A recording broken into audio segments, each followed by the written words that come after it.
Although by definition the word rave means to have a large dance party with DJs playing any kind of dance music with strobe lights and other special effects, the word means so much more to the youth culture of the 80s and the 90s.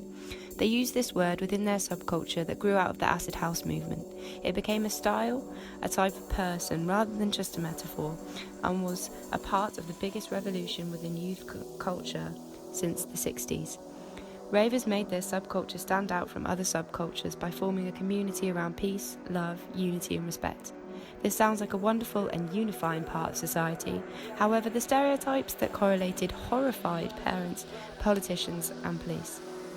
From the loud bass sounds to the love of ecstasy, this was a new scene that grew and changed the social and cultural habits of a generation.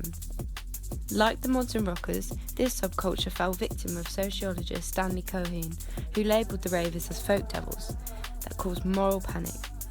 As the media sensationalised the dangers of the rave scene, it began to challenge authority, which was expected in a time with Thatcher in charge, who had no room for the pro-hedonistic haze of peace that the youngsters thrived for.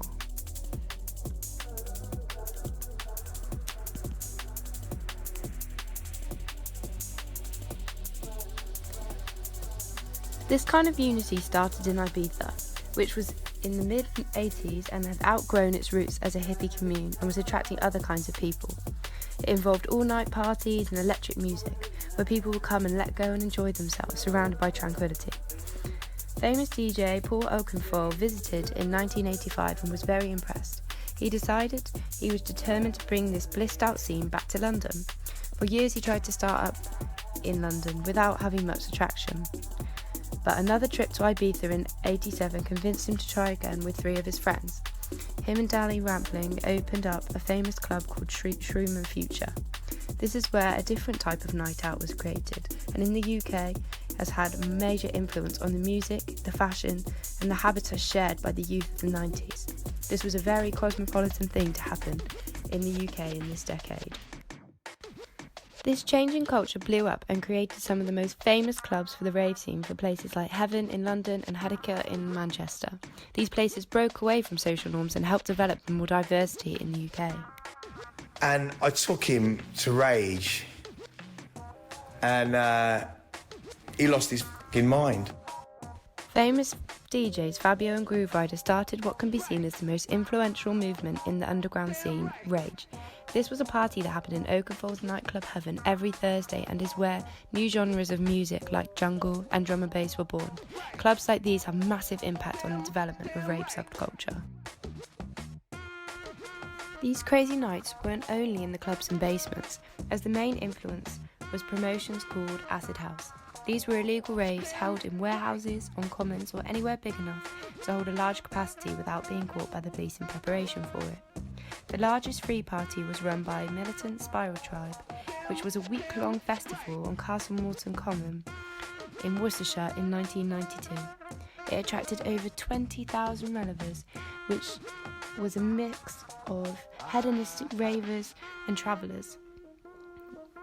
Coward and Olin theory would suggest that this was full of retreatists who descended on a quiet Malvern hill caused considerable upset among the locals. This deviant behaviour really created a stigma around free parties and the people attending them. As you can see in the video, people travelled from all over to spread love and dance with their fellow crusties.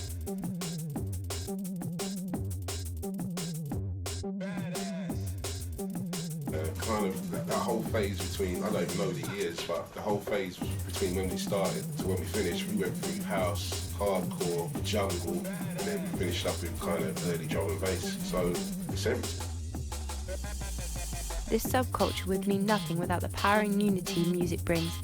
This is what the ravers lived and thrived for. Acid house started with its repetitive house beats, and this followed in a chain of historical events in the music world, creating jungle, gabba and drum and bass.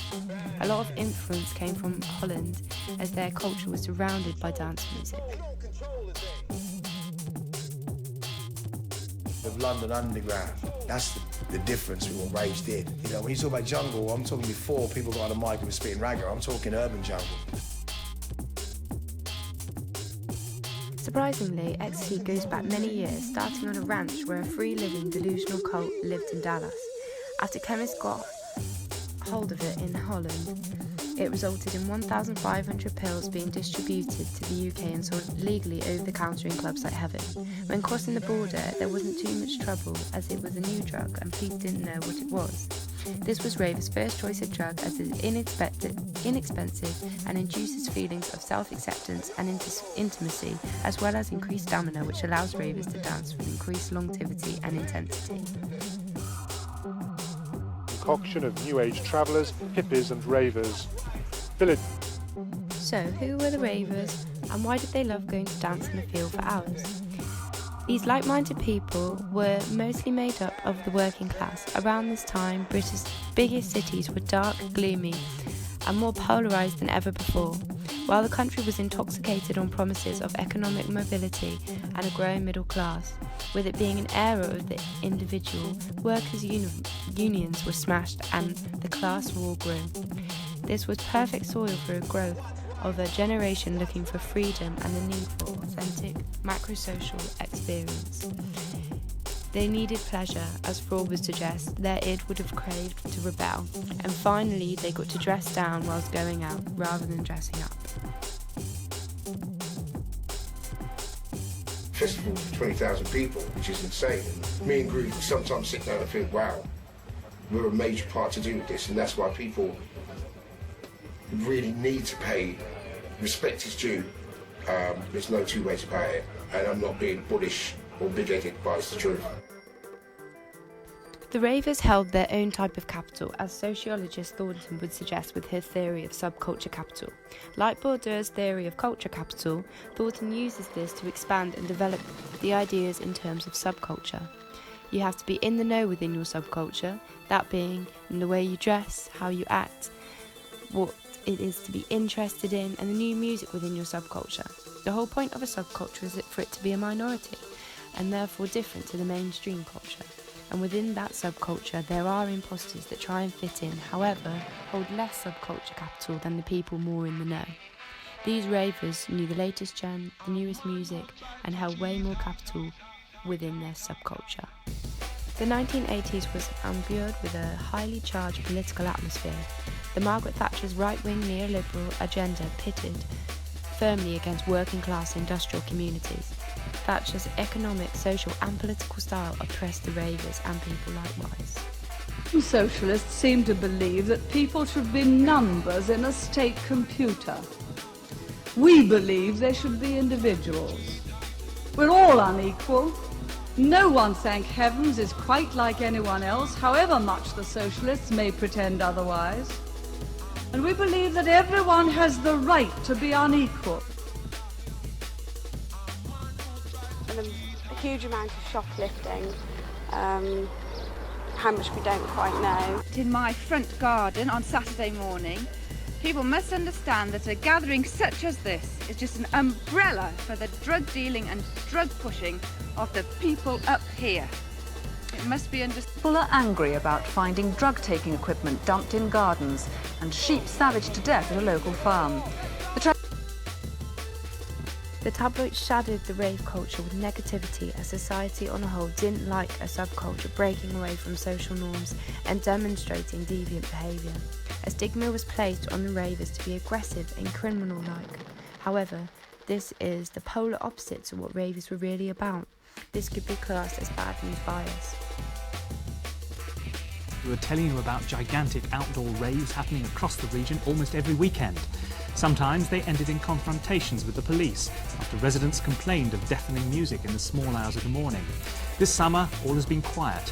Too quiet, say party organisers who accuse the police of using new legislation to try to stamp out the craze altogether. The kind of situation that the, for instance, Metropolitan Police have, where they can ban marches that are considered to be against the public order. Now, The Criminal Justice and Public Order Act was introduced in 1994 in the aftermath of Castle Morton and gave police powers to remove persons attending or preparing for a rave. And throughout the period during the amplified music is played at night, the music was defined as that which includes sounds only of predominantly characterised by the emission and the succession of repetitive beats. In essence, this meant that crowds of more than 20 people who gathered outdoors to listen to house, acid house, techno or any other dance subset were liable for arrest. In spite of a large rally and the ensuing riot in London, the protests show a sense of unity within the subculture group. I'd like to highlight here that most of the protests were just filled with music and dancing, and instead of the usual riots which involve a lot of vandalism and destruction, demonstrating what the ravers were really fighting for.